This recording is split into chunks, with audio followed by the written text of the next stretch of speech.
इन साथियों आज जो है चर्चा करेंगे क्लास 12 के फिजिक्स का ये सेशन, जिसमें से हम अक्षीय और निरक्षीय के बारे में जैसा कि बता दिया था। अब यहाँ हम चर्चा करेंगे वैद्युत ध्रुव के कारण किसी बिंदु पर वैद्युत विभव के व्यंजक के बारे में हम समझेंगे।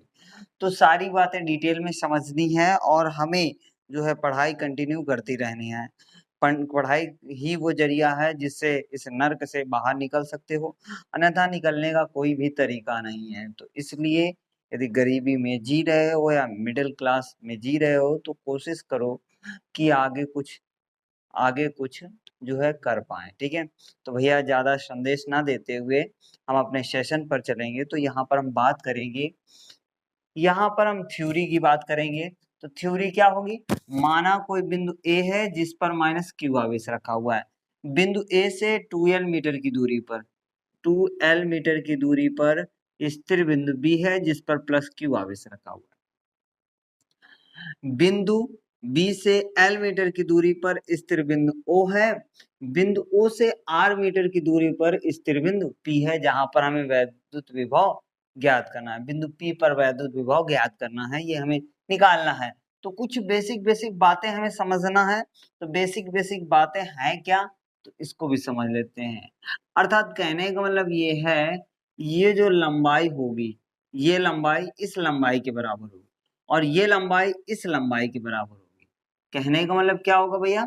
चूंकि हमने इस चित्र को तिरछा बनाया, अर्थात ये जो लंबाई जो होगी वो इस लंबाई के लगभग बराबर होगी और ये जो लंबाई होगी इस पूरी लंबाई के लगभग बराबर होगी। ये हमें सपोज करना होगा।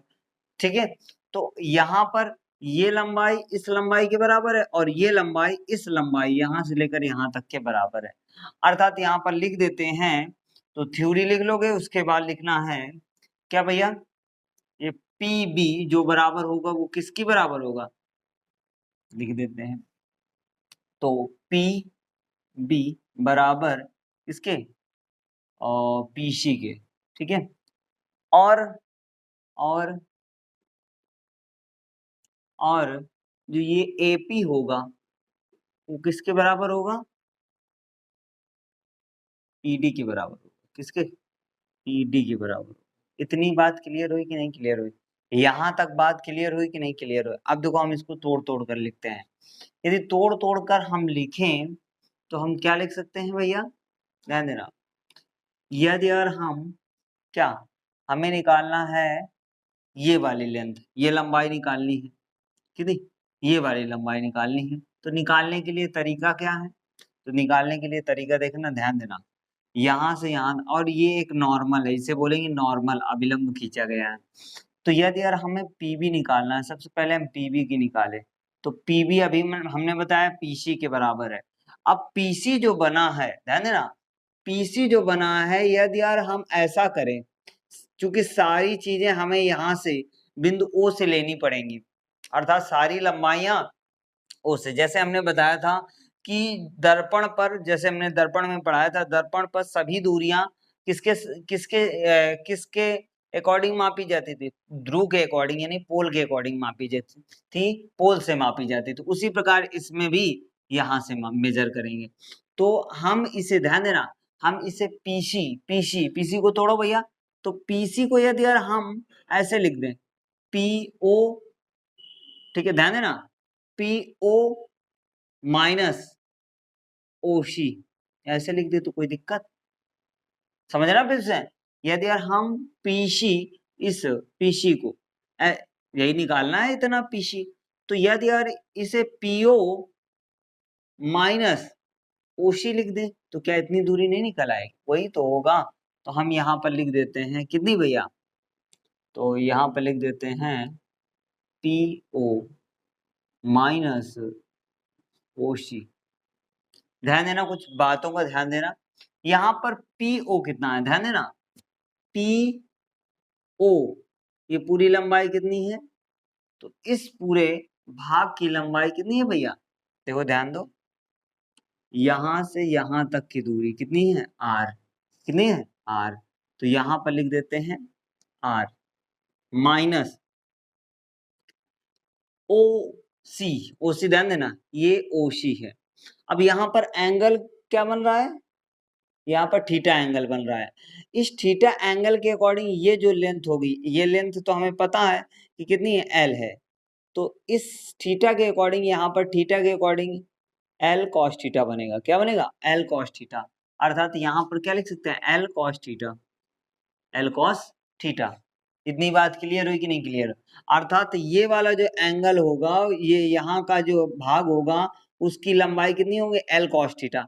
ये भी एल कॉस थीटा होगा। क्या है? L cos theta. ये भी होगा, ठीक है। ये भी, ये वाला भाग भी एल कॉस थीटा होगा। अब देखो दूसरा निकालते हैं, एपी बराबर पीडी। ठीक है, ध्यान देना, इसको ध्यान से समझना। पीडी बराबर, इसको हम क्या लिख सकते हैं भैया? ध्यान देना, ठीक है, इसको हम ध्यान देते हैं। तो इसे हम क्या लिख सकते हैं? ध्यान देना, पीडी। ये पीडी यहां से लेकर तो हम इसे यदि यार ऐसे लिख दें बेटा, ध्यान देना, यदि यार पीओ प्लस ओडी लिख दें तो कोई दिक्कत? क्योंकि पूरी दूरी हमें यहाँ तक पीडी तक निकालनी है। तो यदि यार हम इसे पी ओ प्लस ओडी लिख दें तो पूरी दूरी तो नहीं निकल आएगी क्या?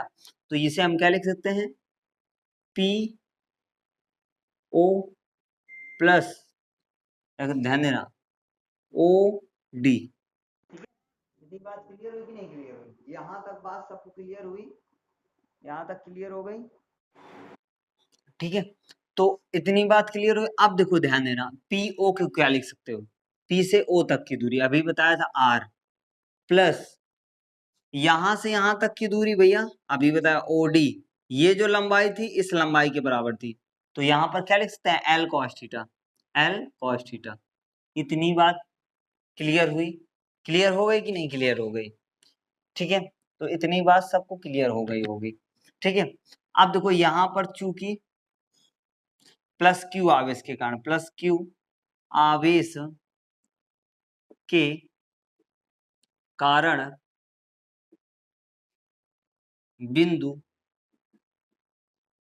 P पर वैद्युत विभव, वैद्युत विभव, तो वैद्युत विभव क्या होगा?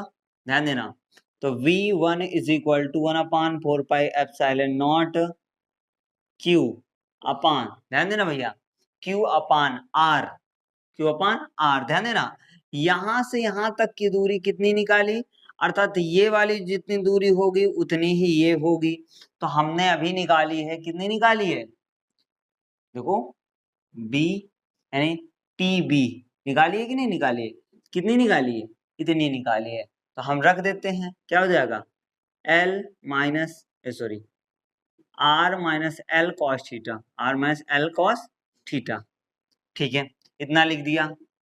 इसके बाद अब देखो, माइनस क्यू आवेश के कारण, माइनस क्यू आवेश के कारण बिंदु P पर वैद्युत विभव, वैद्युत विभव ये हमें ज्ञात करना है। ध्यान देना भैया, तो V2 इज इक्वल टू क्या हो जाएगा? 1/4 pi epsilon naught Q upon R। R की वैल्यू इसके अकॉर्डिंग क्या होगी? तो इसके अकॉर्डिंग अभी हमने निकाली है कितनी? PA की वैल्यू कितनी निकाली है, या AP की वैल्यू हमने निकाली है R plus L cos theta. तो R plus L cos theta. ठीक है, इतनी बात क्लियर हुई कि नहीं क्लियर हुई? यहां तक सबको बात क्लियर हो गई? कोई दिक्कत है? यहां तक किसी को दिक्कत हो रही है? यहां तक कोई प्रॉब्लम हो तो भैया बता देना। ठीक है, यहां तक कोई प्रॉब्लम नहीं होगी। अब इसके बाद परिणामी विभव निकाल लेते हैं। परिणामी विभव, तो परिणामी विभव के लिए फार्मूला तो वही सेम होता है। तो V बराबर V1 प्लस V2। ठीक है, अब यहाँ पर वैल्यू पुट कर देते हैं, यहाँ पर हम वैल्यू पुट कर देते हैं। तो भैया हम वैल्यू पुट कर देंगे, उसके बाद सॉल्व कर लेंगे तो आ जाएगा। ठीक है, यहाँ पर माइनस क्यू था, ये भैया याद रखना, यहाँ माइनस यूज करेंगे। ठीक है, इसको हमने क्लोज कर दिया, रखो भैया। तो V1 की वैल्यू यहाँ पर आ रहा है स्पेस में, ठीक है, आ जाएगा। तो V1 की वैल्यू रखो, V is equal to V1 1/4 pi epsilon naught Q upon R minus L cos theta, L cos theta. ठीक है, और देखो भैया, ये V की वैल्यू माइनस का है तो माइनस हमने बाहर ले लिया, इस माइनस को हमने बाहर कर दिया, तो माइनस का हो जाएगा 1/4 pi epsilon naught Q upon R plus L cos theta, L cos theta.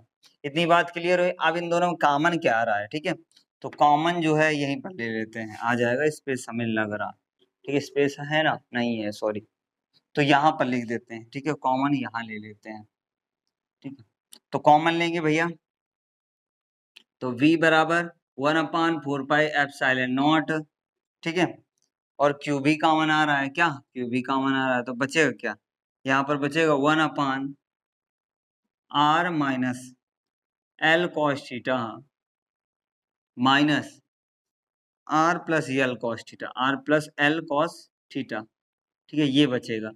अब इसका भैया एलसीएम लेते हैं, क्या करते हैं, एलसीएम लेते हैं, तो v बराबर 1/4πε0 क्यू, एलसीएम लो भैया, तो इसका एलसीएम आएगा r minus L cos theta into R plus L cos theta, ठीक है, R plus L cos theta. अब देखो ये इधर आ जाएगा, ये इधर आ जाएगा, तो ये हो जाएगा R plus L cos theta minus ये इधर आ जाएगा R minus L cos theta, ठीक है, ध्यान देना भैया, ध्यान देना।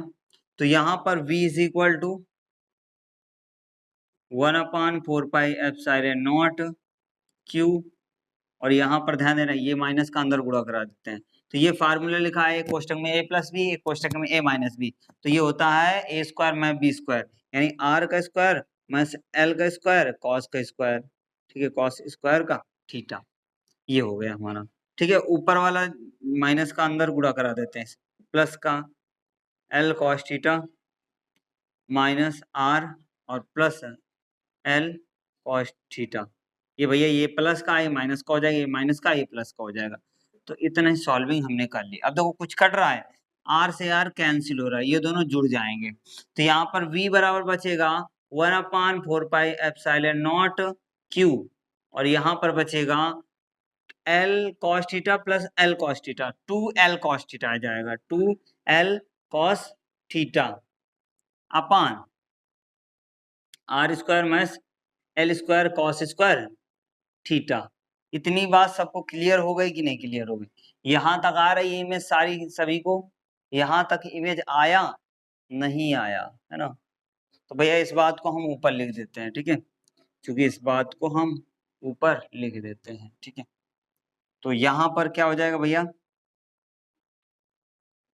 ध्यान दें, तो यहाँ पर आएगा v is equal to 1/4πε0 Q,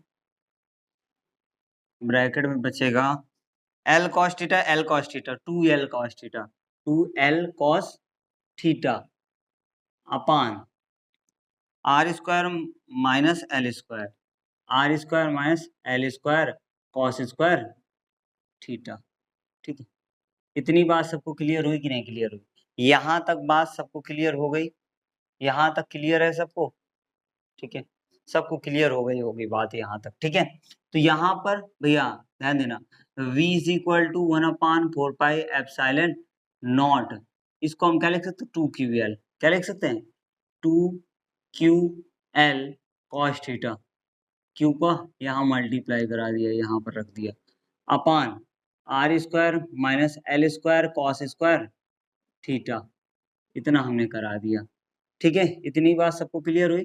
अब हम चूंकि हमें पता है, चूंकि P बराबर 2ql होता है कि नहीं होता, तो यहाँ पर रख दो V बराबर 1/4πε0 P cos theta upon R square minus L square cos square theta, ठीक है, अब देखो ध्यान देना, आर की तुलना में, आर की यहाँ पर लिख देते हैं, चूंकि आर की तुलना में एल का मान बहुत छोटा है, बहुत छोटा है, अतः एल स्क्वायर की तुलना में, आर स्क्वायर की तुलना में एल का मान बहुत छोटा होगा, एल स्क्वायर का मान, तो एल स्क्वायर को छोड़ने पर, एल स्क्वायर को छोड़ने पर पूरा भी लिख सकते हो, ठीक है, छोड़ने पर छोड़ देते हैं, तो यहाँ पर v बराबर 1/4πε0 P cos theta upon R square. तो ये हमारा सत्यापित हो गया, व्यंजक हमने सत्यापित कर लिया। तो भैया यहाँ तक सत्यापित करना था, ये हमारा प्रूव हो गया। उसके बाद हम जो है बात करते हैं इसकी प्रॉपर्टीज। तो भैया सारी चीजें नोट कर लो, पहले नोट डाउन कर लो सारी चीजें, ठीक है। उसके बाद हम इसकी जो है बताते हैं इसका केस क्या होगा, ठीक है, सारी चीजें। अब देखो यहाँ हम बात करते हैं अक्षीय स्थिति में, इसमें थीटा की वैल्यू कितनी होगी और निरक्षीय में थीटा की वैल्यू अर्थात v का मान कितना निकलेगा। तो सबसे पहले हम बात करते हैं अक्षीय स्थिति में। अक्षीय स्थिति में, अक्षीय स्थिति में, तो अक्षीय स्थिति में क्या होगा, अक्षीय स्थिति में होगा थीटा की वैल्यू 0 डिग्री। तो v बराबर 1/4 पाई एप्सिलॉन नॉट, ठीक है, epsilon naught q sorry p लिखा है ना, p cos 0 degree upon R square. तो ध्यान देना cos 0 डिग्री की वैल्यू कितनी होती है, तो सबको पता है कि 1 होती है। कितनी होती है, 1 होती है। तो v बराबर 1/4 पाई एप्सिलॉन नॉट, ठीक है, p अपान आर स्क्वायर। तो इस स्थिति में हम प्राप्त करेंगे व्यंजक v is equal to 1/4 pi epsilon naught p upon R square. अब निरक्षीय में देख लेते हैं क्या, निरक्षीय स्थिति में, निरक्षीय स्थिति में, निरक्षीय स्थिति में, तो निरक्षीय स्थिति में थीटा की वैल्यू कितनी होगी, 90 डिग्री। कितनी होगी, 90 डिग्री। तो v is equal to 1/4 pi epsilon naught क्या होगा, p cos 90 degree upon R square. तो चूंकि हमें पता है कि cos 90 डिग्री की वैल्यू कितनी होती है, 0 होती है। तो यहाँ पर v is equal to 1/4 pi epsilon naught p cos 90 degree का मान 0 होता है अपान आर स्क्वायर। तो v की वैल्यू कितनी होगी, 0 होगी, ठीक है। निरक्षीय स्थिति में v की वैल्यू वोल्टेज क्या होगा, 0 होगा। आई होप यहाँ तक समझ में आया होगा। यदि समझ में आया तो दोस्तों के साथ में शेयर कीजिए, चैनल पर नए हो तो चैनल को सब्सक्राइब कर लीजिए। तब तक के लिए जय हिंद, जय भारत, वंदे मातरम।